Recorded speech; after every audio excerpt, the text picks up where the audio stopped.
అర్ధరాత్రి సమయంలో మొబైల్ షాపులోకి దూసుకు వెళ్లిన ఇసుక లారీ.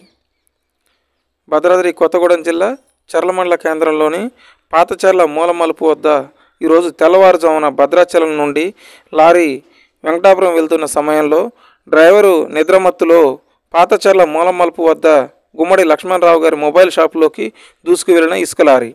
అర్ధరాత్రి సమయం కావడంతో చుట్టుపక్కల ఎవరూ లేకపోవడం వలన ఎటువంటి ప్రమాదం జరగకపోవడంతో చుట్టుపక్కల గ్రామ ప్రజలు ఊపిరి పీల్చుకున్నారు.